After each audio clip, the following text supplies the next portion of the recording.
Have you ever watched a World Cup group and thought, wait, they're third, so are they out or somehow still alive?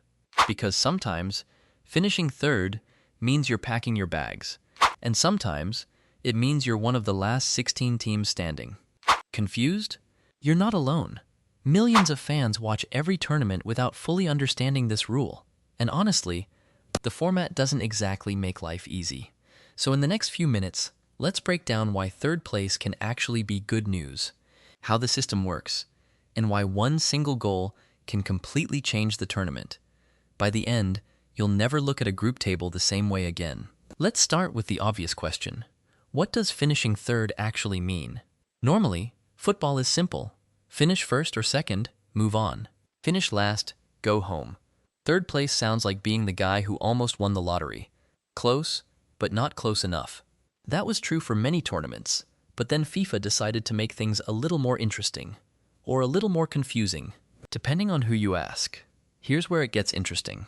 The new World Cup has more teams than ever before.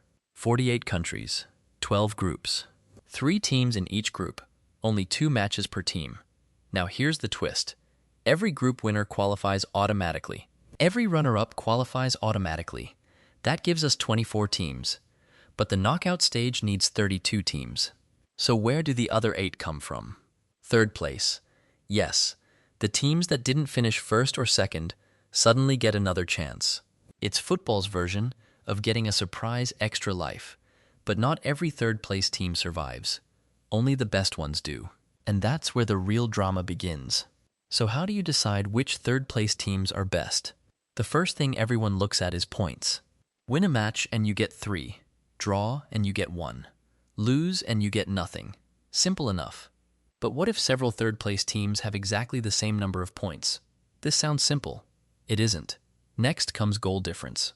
Score more than you concede, and you're looking pretty good. If that's still tied, total goals scored become the next tiebreaker. So that late goal in a game that's already 3-0, it suddenly matters a lot more than people think. In theory, every goal counts. In practice, one meaningless-looking goal could be the difference between reaching the round of 32 and booking an early flight home. And that's why coaches never stop shouting from the sidelines. Now imagine the final group matches. One team is winning, another is drawing. The third-place rankings are changing every few minutes. Fans pull out calculators. Commentators start drawing imaginary tables. Someone in the stadium is refreshing their phone every 10 seconds. You know the type. A goal in one stadium suddenly changes the fate of a team playing hundreds of miles away. That's the beauty and the chaos of this format. And yes, it can get absolutely ridiculous. Some teams qualify without winning every game. Others miss out despite having the same number of points as a qualified team. Harsh? Maybe. Exciting? Absolutely. But there's one more thing people often misunderstand. Finishing third isn't a strategy. No serious team walks onto the pitch hoping for third place. Because once you depend on other groups, you've lost control. Now you're waiting for results, waiting for goal differences, waiting for tiebreakers, waiting for football math that somehow gets more stressful than actual football.